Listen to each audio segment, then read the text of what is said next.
Well, hello, everybody, and welcome. So happy that you're joining us. We still have a number of you logging in, so we're going to give it just a couple of minutes, but just wanted to make sure that you knew that you were in the right place, and we are going to get started shortly. Thanks so much.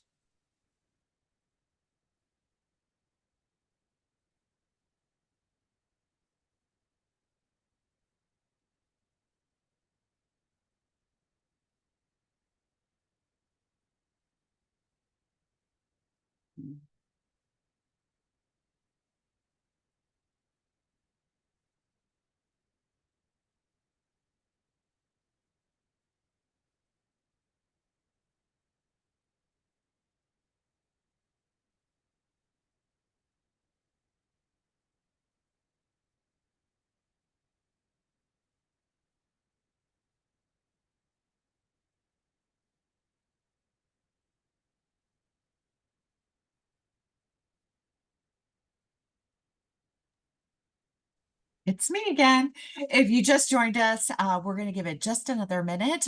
We still have individuals logging in, but we are so happy you're with us today, and we will get started soon. Thanks so much.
All right. Well, we are ready to get started. Welcome, everyone. My name is Jennifer Woolley. I'm our Director of Academic Programs and Student Services here at Georgia Tech. And I just want to welcome you to our next installment of our Safety Speaker Series. This is presented by our Professional Masters in Occupational Safety and Health. We like acronyms around here, so PMOSH for short. And you're in for a treat today. OSHA 2024, dealing with employee safety and health through understanding the priorities of federal and state OSHA programs. Say that 3 times fast. Anyways, we are in for a treat, a lot to cover today, but I first have the absolute pleasure of introducing our Professional Masters in Occupational Safety and Health Executive Director, Dr. Babak Ashuri. He is going to tell you a little bit about this fine program that we have and introduce today's speaker to you all. Dr. Ashuri? Thank you. Thank you, Jennifer. Thank you for the warm introduction. My name is Babak Ashuri. I'm Executive Director for our Master's Program, Professional Master's Degree in Occupational Safety and Health. It's an online program with a few touch points at the beginning, middle, and end point that we would like to see the cohorts on our campus. It's a 2-year program. It's a multidisciplinary graduate program, and it addresses a variety of occupational safety and health problems and issues across multiple industries. We are active with construction industry, manufacturing, environmental safety and health, and several of our alum coming from prestigious companies like Apple, Tesla, McCarthy Buildings, and so on and so forth. A lot of people who actually served in United States Armed Force, from Marines, from Air Force, and others, and also a lot of them from educational and sort of nuance of the biotech type of companies, environmental safety and health. The mission of the program, this 2-year program, is to prepare you to become the next generation of the leaders in occupational safety and health. The program covers technical issues such as ergonomics, issues related to hazmat and management of emergency situations, OSHA fundamentals, of course the ISO standards related to the occupational safety and health. but we also cover the soft skill sets, the business skill sets, the things related to the communication, team building, and being that agent of change in your organization, and also know how to ask for money when it comes for investment in safety, argue investment in safety is a good practice, is a good business, and a good business decision making. So as far as the program, as I said, it's a 2-year program. You get one course at a time. You start with a cohort and you go through the program. The milestones of that would be the final milestones would be a capstone, which you put all of your technical and soft skills into the practice and solves a real world problem. And that's the high mark of the program. And we would have an in-person celebration of your achievement in the commencement that happens in the first week of August every year. But as far as today, we are glad to introduce you to Mr. Stephen Irving. He is board certified in labor and employment law by the Texas Board of Legal Specialization, leads the practice area of construction law for Peckar and Abramson's Texas office, also practicing across the country. Stephen was a senior trial attorney with the U.S. Department of Labor, litigating OSHA and wage hour matters, among others. He's a frequent speaker on employee safety and health and other employment issues. He's also an experienced construction litigator and has been practicing law for over 25 years. We really could not find any better speakers to tell us about what is new in OSHA 2024. And you keep hearing from the administration. And I have to say the Biden administration made it really clear that he wants to be the best president that unions has ever had. And he put the employees and they're safe and healthy at forefront of the things. And the OSHA is the mechanisms to deploy that from the federal standpoint.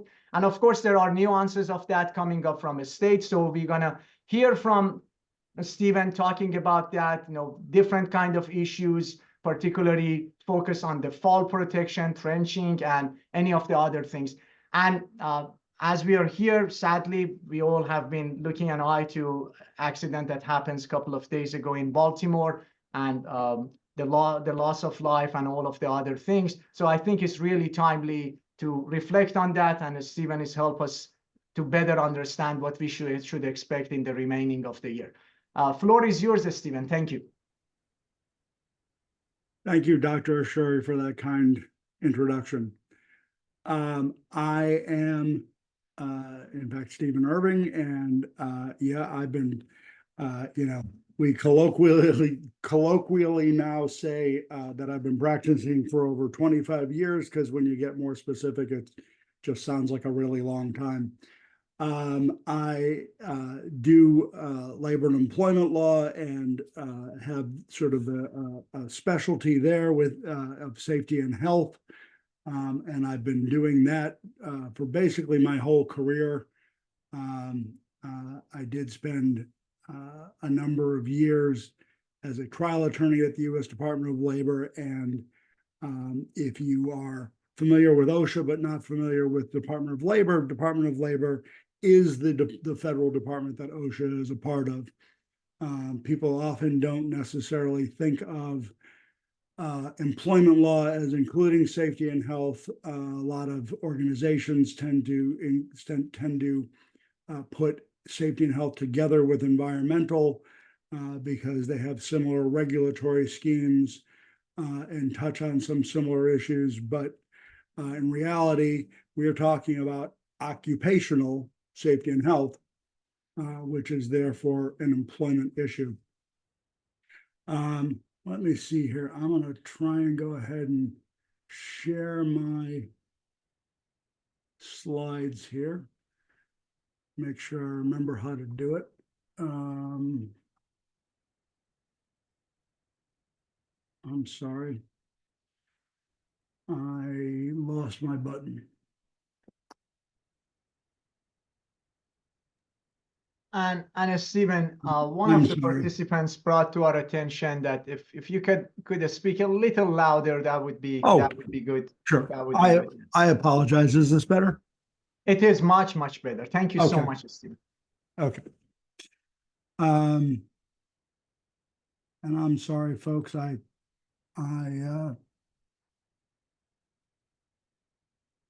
lost where oh, here it is. Okay, this should get us there. Okay. All right, I believe you can see my slides now.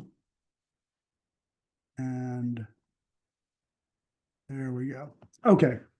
So what are we trying to get accomplished today? Well, we're going to identify the upcoming rules, regulations, and such that have the potential to impact safety in our workplaces.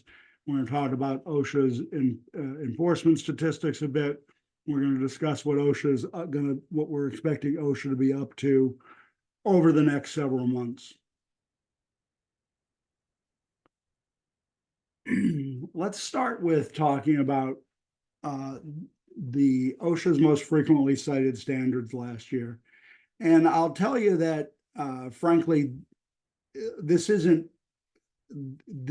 list doesn't change a whole lot from year to year, which I think for OSHA is somewhat frustrating. They're not necessarily looking to keep citing the same things. They hope that when they cite things a lot, that it communicates that things need to be changed in the in industry. Doesn't necessarily work that way. So top 10: fall protection, hazard communication, ladders, scaffolding, powered industrial trucks, lockout, tagout, respiratory protection, fall protection training requirements, PPE, particularly eye and face protection, and machine guarding.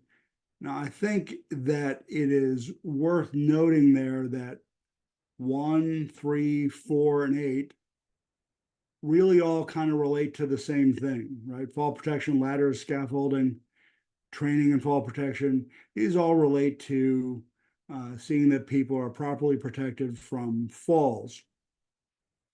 And so if you look at those things, if you sort of group them, it is overwhelmingly the most common issue that OSHA finds are issues related to falls and protection from falls. Scaffolding, I have to tell you that it surprises me every year to continue to see scaffolding as a high sort of volume citation with OSHA. In large part because back when I worked for the Department of Labor more than 20 years ago now, we used to see it all the time. We saw that scaffolding, there was frequently sort of site-built scaffolding, sometimes made out of makeshift materials. That practice is just not all that common anymore. During that period, OSHA was really pushing and engaging with the AGC, the ABC, a couple big construction industry groups, and pushing the idea of assembling pre-constructed scaffolding on site, both on construction sites and in things like manufacturing plants and warehouses and things where scaffold need to be used to create safer scaffolding. But nonetheless, we see that scaffold scaffold issues are cited quite frequently. Lockout, tagout continues to be a serious problem, although if you go back about 25 years, it would have been probably 2 or 3 on this list. So that's a step in the right direction. But of course, it is still cited quite a bit. Still see a number of fatalities that can relate to a failure to lock out machines from the potential a release of energy that can cause a machine to move and possibly seriously injure people. While we're on this, I should mention briefly, I know that we probably have folks with a variety of different levels of experience in our group here. OSHA, of course, is not the only agency that involved in safety and health, but they are the agency with broad jurisdiction across general industry to enforce safety and health standards. Federal government has other agencies that enforce specialized safety and health standards as relates to mining or offshore work or work within the navigable waters of the U.S. Then, of course, there are 22 states that have their own state level OSHA programs, excuse me, that are approved by federal OSHA, but those programs are required to sort of meet the standard, a minimum standard with OSHA. The extent and degree to which they do aggressive inspections does vary a bit. But it is worth noting that OSHA is not exclusive in this area, but it is sort of the primary national agency involved in employee occupational safety and health. A little bit of sort of the OSHA numbers. OSHA, first of all, has nearly 900 inspectors. They hired 142 in fiscal year 2022. 2023, they actually had a slight decrease in inspectors. Some of that, of course, is due to retirements and the pace of getting things replaced. Some of that is because they added more supervisors. They had 15 more area directors, assistant area directors than they did have the year before. Also worth noting that the statistics, go up and down a little bit, but there continue to be an average of about 5,000 fatalities on the job per year. 21% of those are in construction. Interesting difference there, though, is that construction does amount to between 40 and 50% of all citations issued by OSHA. Construction is seen largely as high hazard work, and therefore gets more OSHA inspections than any other area, and therefore sees more OSHA violations than any other area. Also looking at fatalities, the most common causes of fatalities result from, no surprise given what we just talked about, falls, struck by incidents, and electrocutions. Talk a little bit specifically about construction, just because, as I said, construction tends to be such a large part of the OSHA area. It's about nearly 170,000 total recorded injuries in construction in 2021. And for any of you that work for an organization where you brag about how much time since the last lost time injury, that 40% of those injuries actually result in days away from work. And the average number of days in 2020 was 11. 56% of construction workers have a hearing impairment by the time they reach retirement age. And the annual cost of construction-related deaths measured in production, lost income, $5 billion a year.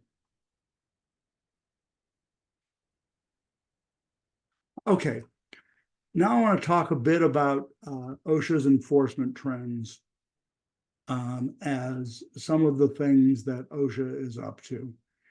And I'm going to start with this thing called that OSHA is now calling instance by instance.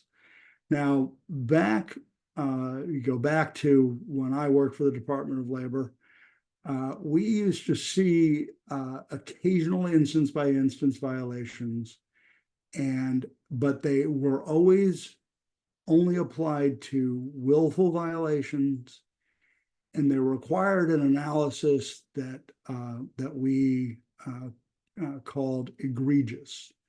Were the violations not just willful, but so egregious as to justify making an effort to multiply the penalties that were being issued?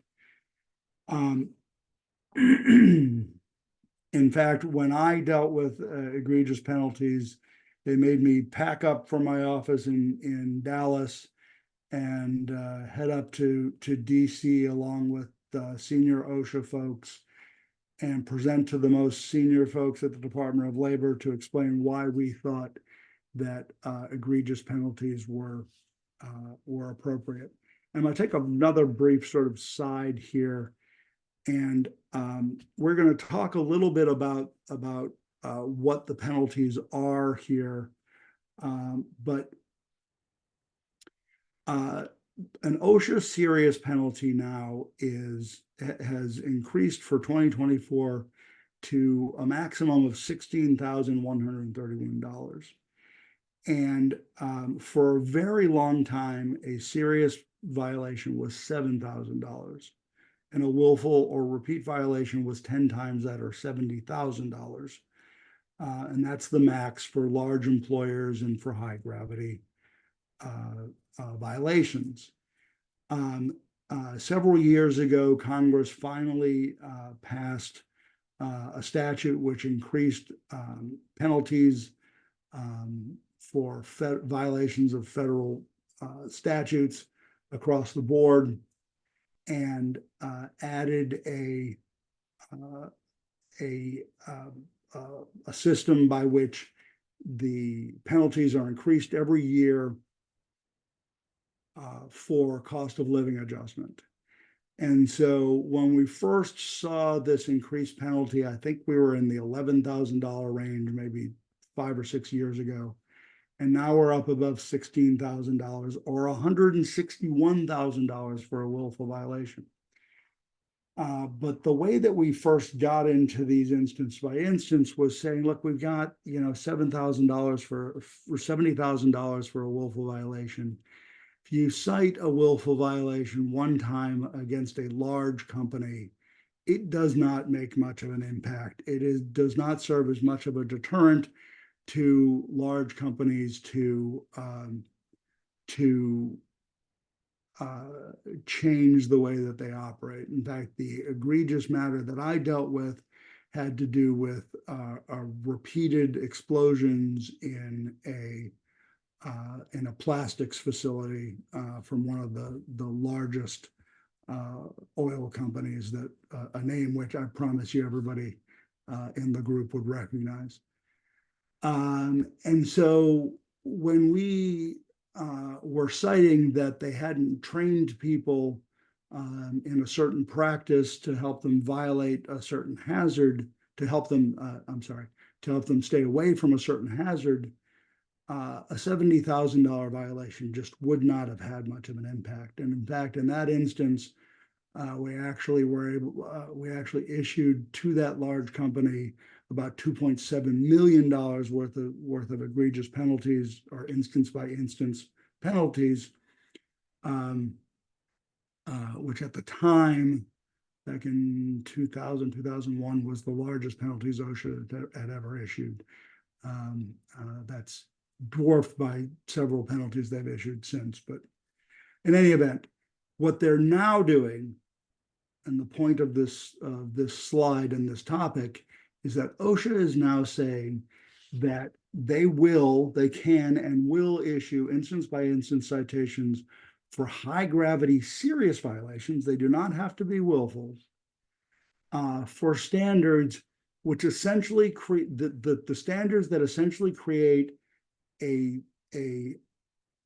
duty by the employer to individual employees.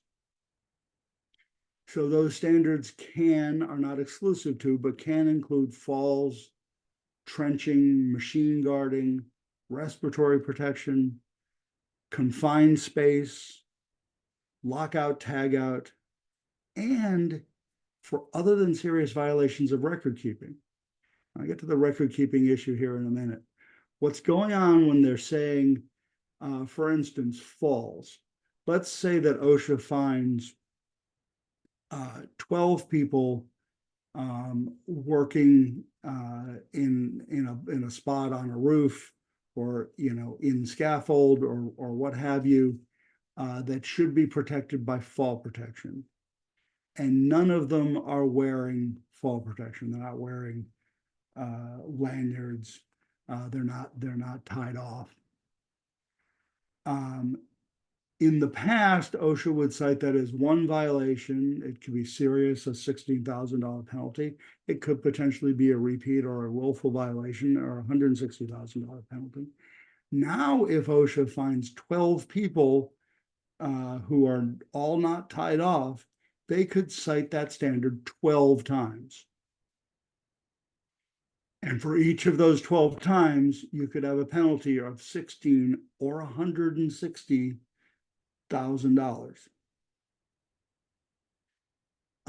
The other than serious record keeping violations is even a bit more interesting to me. What they're saying here is that even though a failure to record an injury on your OSHA 300 log is an other than serious violation, OSHA will, excuse me, OSHA will can, first of all, like I said, cite you up to $16,000 for that violation. Again, back when I was with DOL, generally we cited those for only 10% of the serious penalty amount, the $16,000, but they can cite it for each and every incident or injury that was not recorded that should have been recorded. And again, what OSHA is doing here is they are trying to increase the effectiveness of the penalties they are issuing by increasing them and by making them scarier. The other thing about instance by instance, which is much like back when this was only these were only the most egregious of penalties, OSHA is going to issue a press release about this.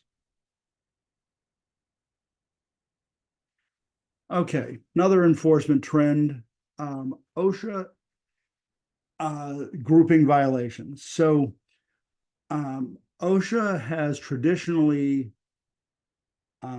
grouped violations. And if you've never been to the sort of the end of an OSHA inspection, when citations were issued, or you haven't been to it more than a couple of times, may not be aware of what this is all about.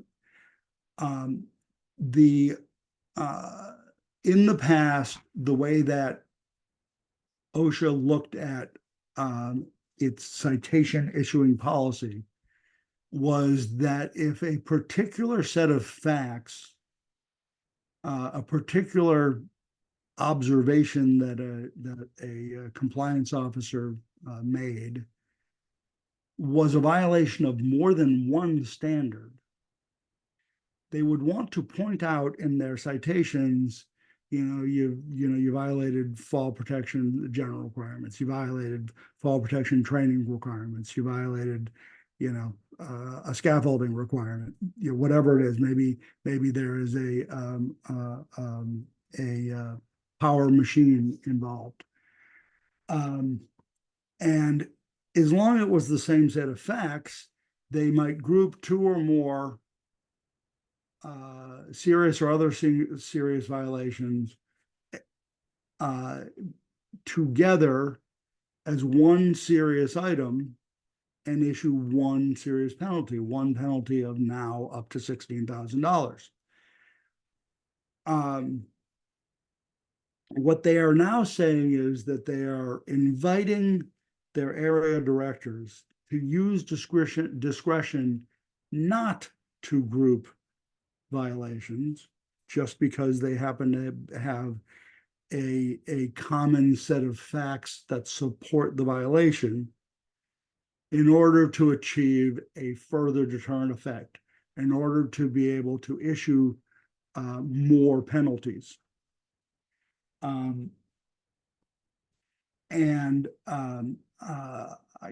have personally not seen this happening yet, but I am certainly hearing stories. And the effect of all of these things, of course, is to increase OSHA penalties. And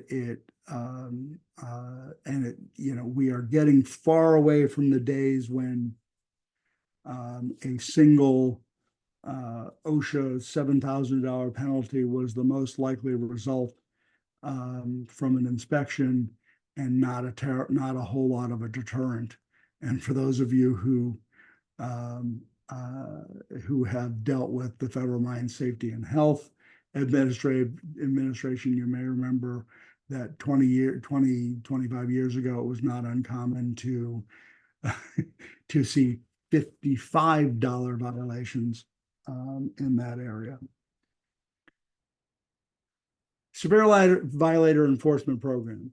This sort of continues along this same theme of looking for instances where OSHA can point to violations being significant enough that there should be greater penalties attached to them.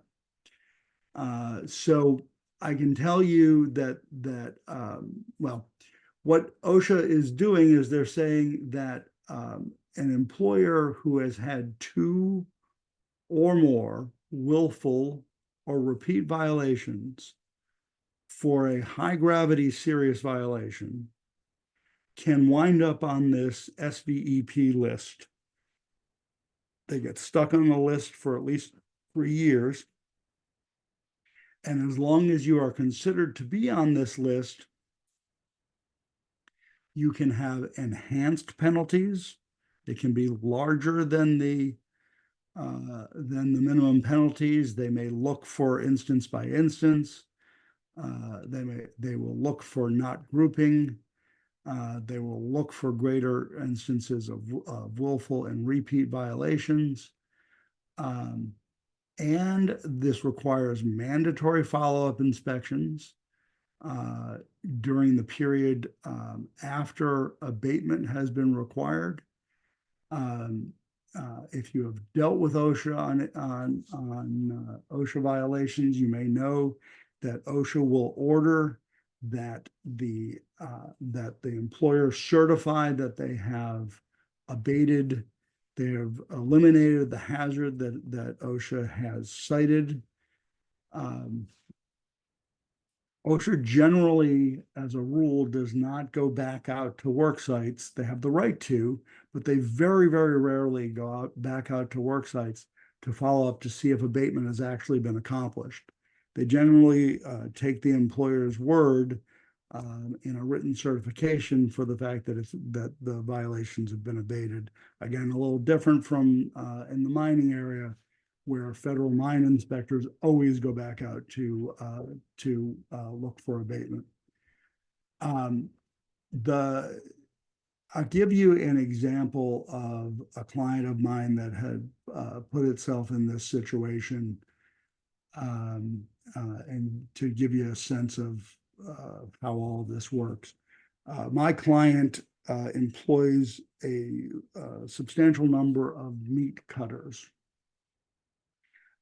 Meat cutters use knives, and more significantly, more pertinent to the issue, they use band saws. for cutting large pieces of meat.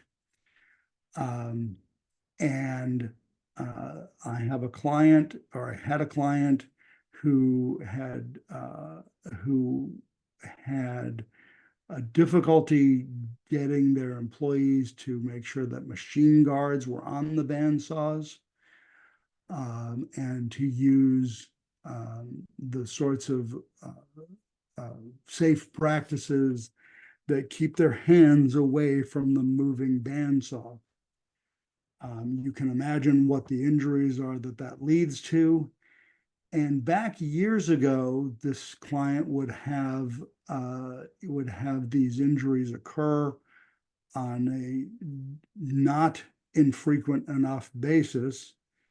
But OSHA was rarely aware of them, because the only way that OSHA heard about them was if the employee or somebody on the behalf of the employee called OSHA and complained. What changed several years ago is OSHA's reporting requirement. OSHA has always had a requirement that you have to report a fatality on the job to OSHA, but they changed the rule so that now you have to report a fatality within 8 hours, but you also have to report certain types of injuries within 24 hours. You have to report a hospitalization. You have to report an amputation, a loss of an eye. And so now that amputations, even minor amputations, have to be reported, my former client had to start reporting when they had amputations and minor amputations caused by people getting their hands too close to the bandsaw.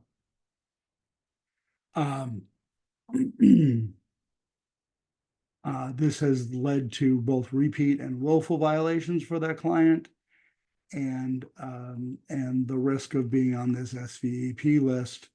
And by the way, the other thing that happens with it when it gets published in the news that you're on the SVEP list, and each subsequent inspection may also lead to publication. Moving on a little bit, another way that OSHA works its enforcement programs is through national and regional emphasis programs.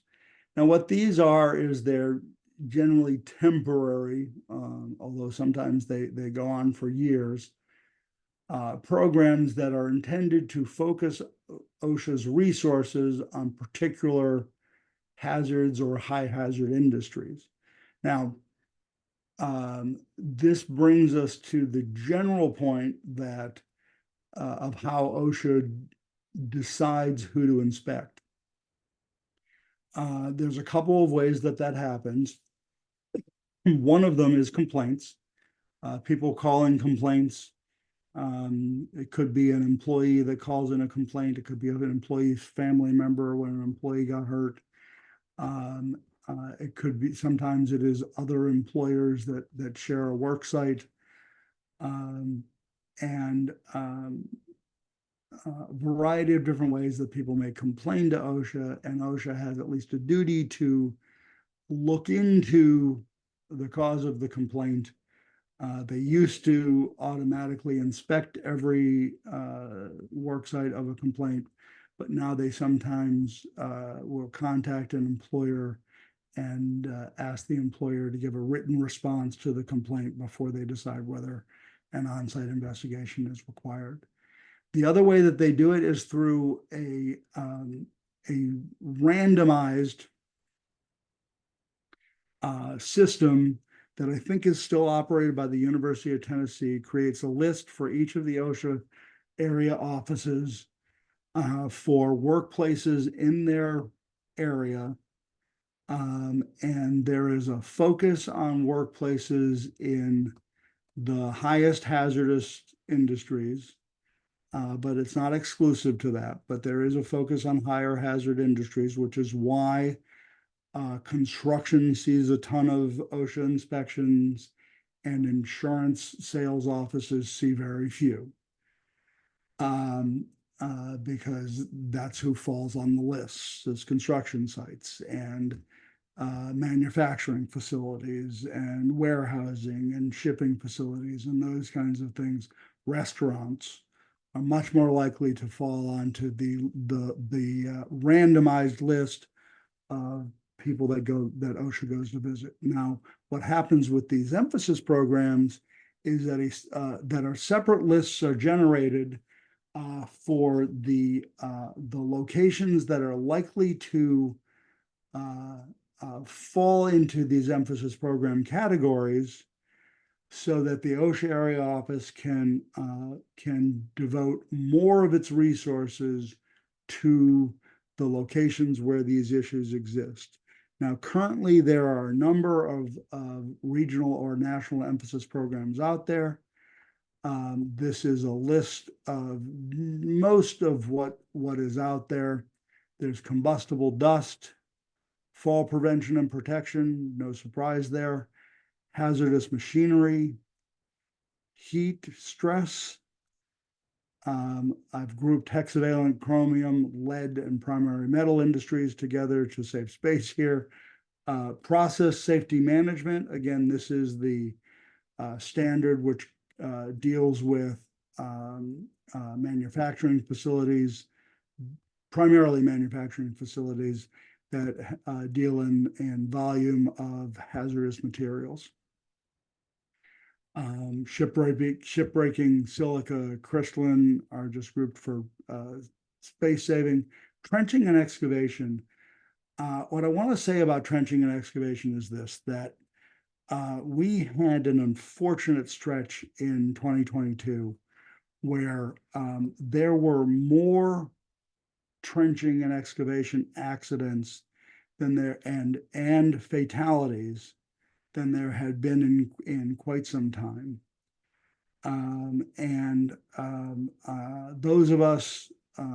Those of you out there who are have experience as professionals in this industry know that it's pretty hard to even walk by a trenching or an excavation site or drive by one if you are aware of them without looking in, seeing if they are properly protected.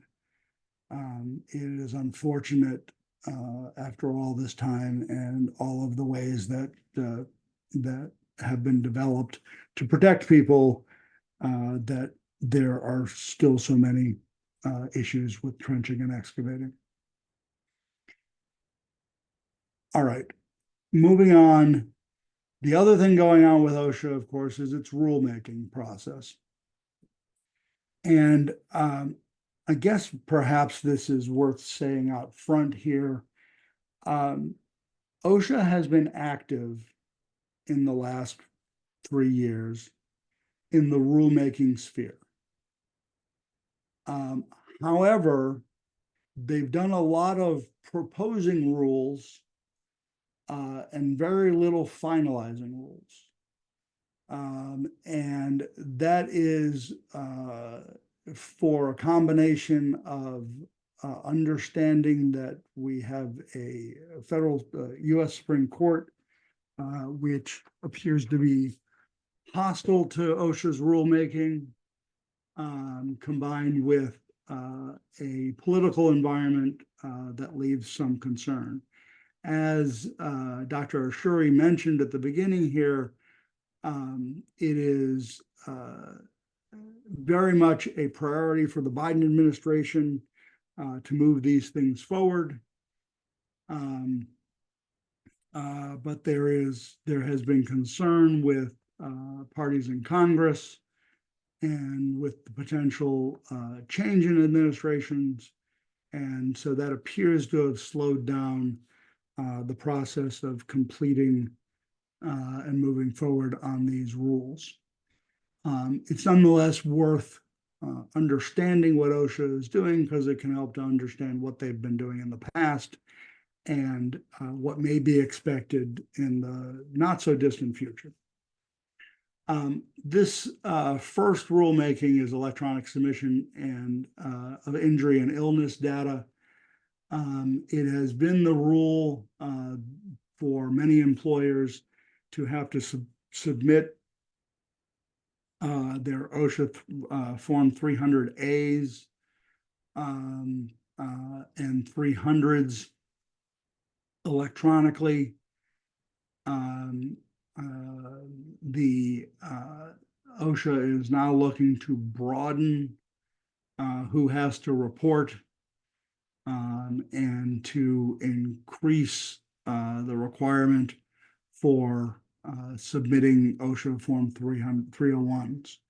300s being the list of employee injuries, the 301s containing the more specific data about the specific employee that was injured, and 300As being the summary. It used to be that OSHA was primarily looking at these things for the purposes of compiling data so that they have a better view of what sort of injuries occur in what sort of industries, so they can address those factors. Increasingly now, OSHA appears to be interested in gathering this information in order to look at the potential for finding violations to make sure that people are using these logs correctly.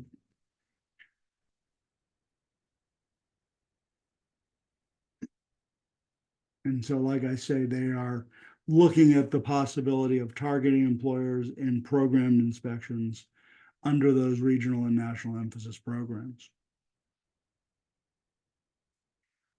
It's worth noting that e-record keeping enforcement program that OSHA has that is not a matter of proposed rulemaking.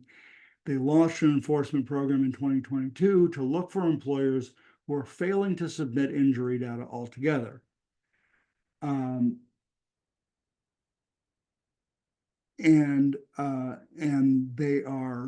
when they identify employers who are not submitting information, that increases the likelihood that it moves you up the list for a targeted inspection. And as I was saying earlier, these other than serious violations for not recording a particular injury can now be cited at $16,000 per for each and every employee injury that hasn't been reported.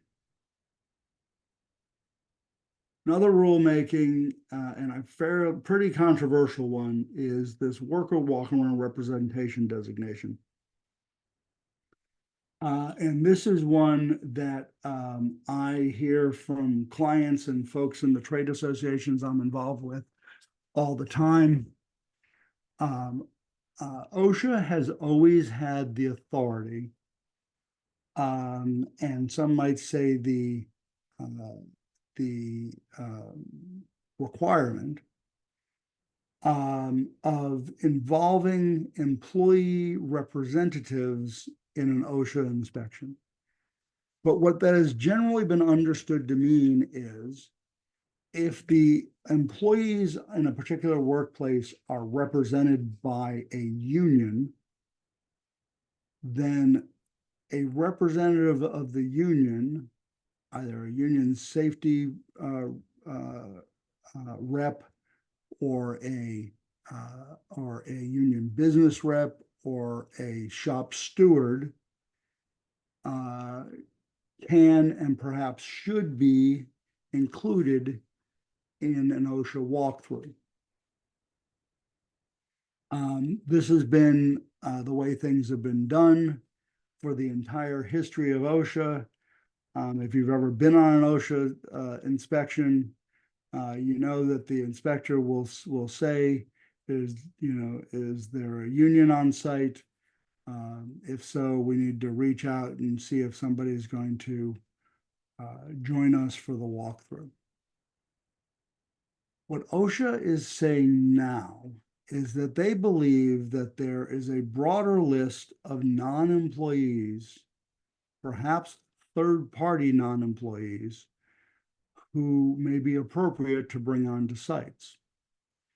Now, the less controversial group is controversial, but less controversial, is technical experts. Again, if you've ever been in an OSHA inspection where there could be technical issues involved, electrical, shipbuilding,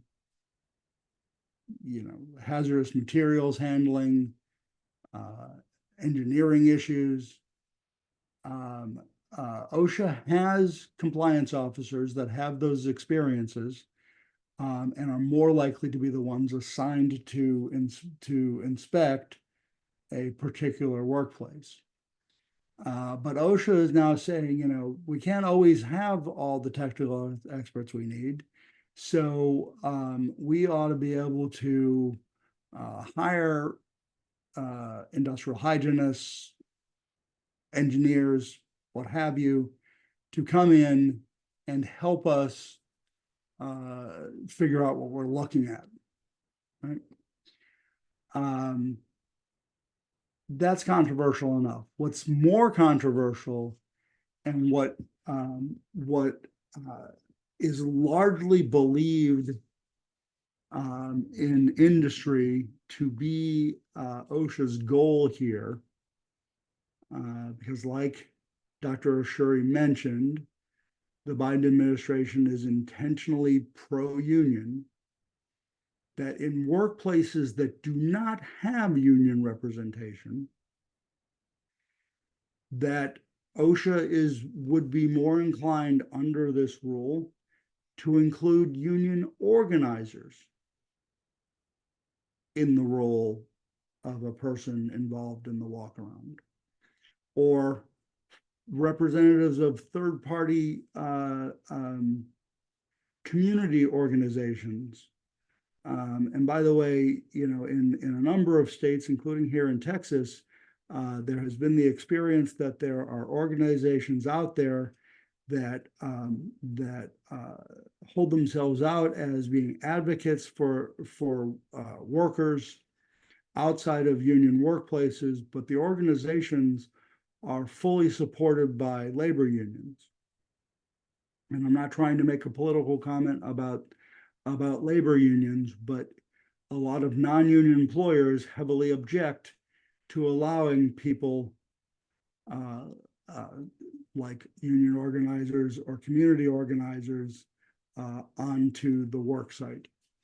And I will tell you that I have been involved in this area of the law for almost all of my nearly 3-decade career. And my general advice to employers, aside from call me when the OSHA inspector shows up, is to be cooperative. There's always a time to fight later if they find violations. You're going to do better with an OSHA inspector by cooperating with them and by letting them believe that you do not think you have anything to hide. Having said that, I don't think OSHA has the genuine authority to bring third parties, to require that you allow third parties onto the site. And I have advised my clients that we will fight that if the instance comes up. And again, not a comment on union organization, just a comment on who gets to walk into the space controlled by the employer. Okay, I think we're probably going to be wrapping up on this. So the next significant rulemaking issue is heat injury and illness prevention. And many of you may know that OSHA issued a notice of proposed rulemaking for heat injury and illness prevention. There's a word missing there. In October of 2021. And they also at the same time issued their national heat stress emphasis program. And the national emphasis program was based upon a regional emphasis program that had been in place down here in OSHA's Region 6, which includes Texas, Louisiana, Arkansas, Oklahoma, and nominally New Mexico. Had a focus on heat stress for a long time. While heat stress, injuries, illnesses, and fatalities have not been exclusive to the hotter parts of the country, they certainly have been more common, and therefore there's been more attention paid over the years. But OSHA is now recognizing, first of all, that temperatures nationwide have been increasing over recent years. And second of all, that heat stress is not just about being out in, outside working on a 100-degree day. If you're not used to it, an 80-degree day can be plenty hot to cause a serious injury. So that means if you're working in New Hampshire and you're working outside and it's 85 degrees, that could be a very dangerous situation for workers in that situation. And so OSHA is finally trying to get a standard put together, and I have to tell you that had you asked me 6 months ago or a year ago, I would have probably bet that this standard was going to be issued by today. We're at the end of March of 2024. I would have thought it would be issued before the hot season in 2024. I would have thought that they would have wanted to get it issued before the last hot season, before the presidential election. But that apparently is not what has happened. And therefore, I don't expect, it's possible that this standard could still get issued this year, but now I'd be surprised if it was. However, OSHA is really working on educating employers, getting information out related to their national emphasis program and related to the types of things that it believes are necessary to protect workers from heat conditions. They're talking about engineering and administrative controls, availability of potable water. Acclimatization is critical. People being used to being out in the heat, training, exposure monitoring, and emergency response plans. And I can see that I'm going to run out of time here in a moment. So I do want to say that if you work in an industry where people are working outside, that I do highly recommend. There is an OSHA and NIOSH app that is available for all cell phones that is really helpful and can really help to understand the heat conditions on any given day and any given place. And with that, I think I'm going to have to fast forward to my end.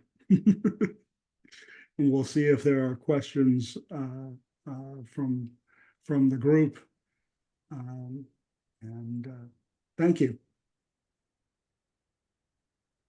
Thank you, Stephen. I didn't see, I think a question is coming through, but there was a question at the beginning of the presentation, I believe, in regards to your first or second slide. You had some numbers on one of your slides, Okay. and the question was, were those just federal OSHA numbers? So let me see here. Maybe I can, let's see if I can go back to that slide. Excuse the sliding back here. We're talking about Okay, so the inspectors are just for the federal agency. Fatalities per year, and that information would be national, and would include state information. And this information about construction is also a national statistic.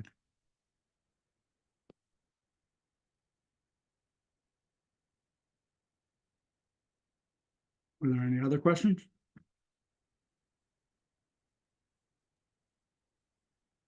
Nicole, you're muted.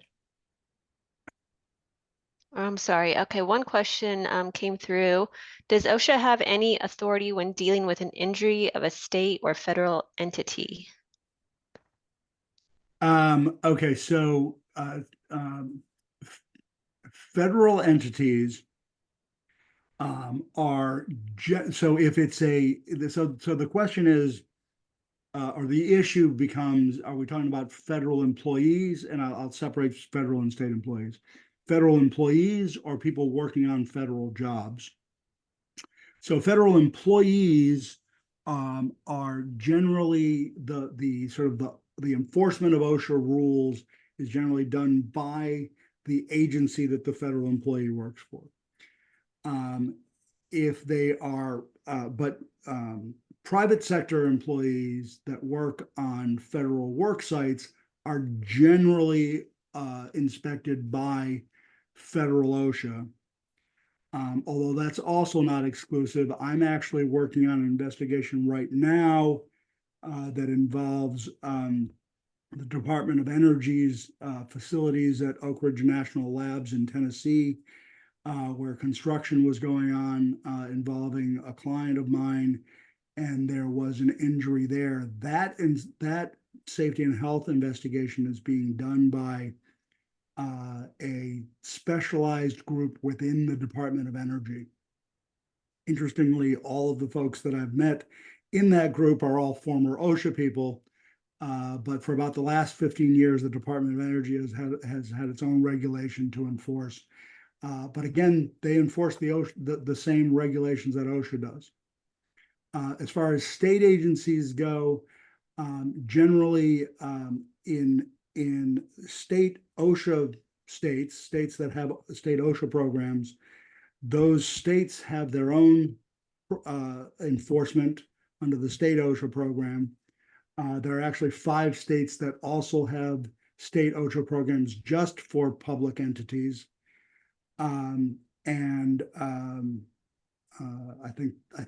that answered the question. And we have one more question from Daryl Fowles. Do you anticipate the federal heat standard will look like Cal OSHA's heat standard? I do. There is a working group that was created by the proposed rulemaking within the NACOSH, which is the I've forgotten exactly what NACOSH stands for, but they have a working group that's been working on the standard, and both that working group and the agency have pointed to California's standard as don't know what I would say. It's a gold standard, but they would say that it's sort of a baseline that they're working from. I will say that my understanding of the California standard is that it might be more specific than we anticipate the federal standard to be. In other words, for folks that may have some experience with process safety management, that standard is something I've always referred to as aspirational as opposed to subscriptional. So it doesn't tell you exactly what to do as much as it tells you what you need to do to figure out what you need to do. And I think that that's what we're going to see. In other words, the federal standard will be most strongly emphasize developing your own plan. They will look for sort of minimum standards, but they will expect the employer to look at this particular hazards that relate to its work site and sometimes site-specific work sites, and look at what those hazards are and address those specifically.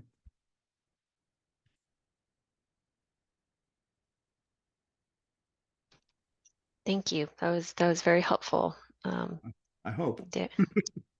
That's Daryl who asked the question. That was he just said in the chat. Thank you. Very, very helpful. Oh, well, great.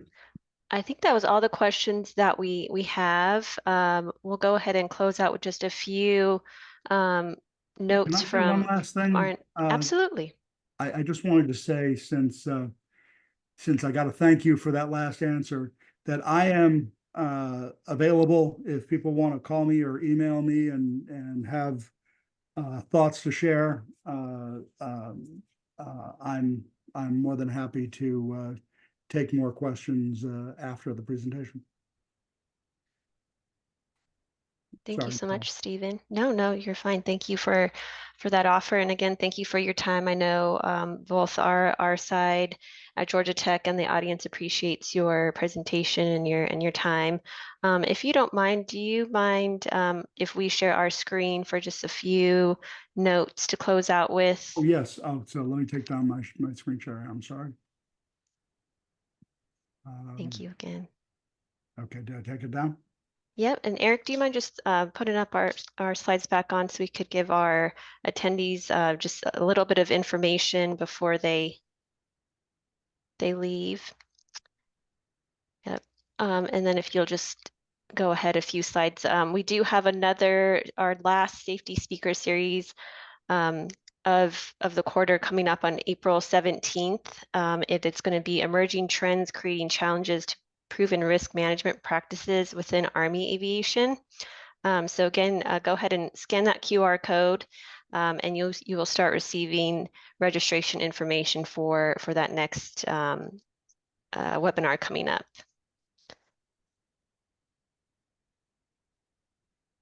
And then finally, an important announcement: if anybody is interested in the PMOSH degree that Babak had mentioned earlier at the beginning of the presentation, applications for the fall cohort are due on May 1st. So that gives you plenty of time to start an application. Just taking that first step and creating your profile is, we could see you in the fall, and our team is here with open arms to help you. We have some other events that could help you along the way through the application process. So please consider our program and go ahead and scan that QR code if you're interested in getting more information on the PMOSH degree. Any other, I see Babak's back on the call. Any other closing remarks from our group?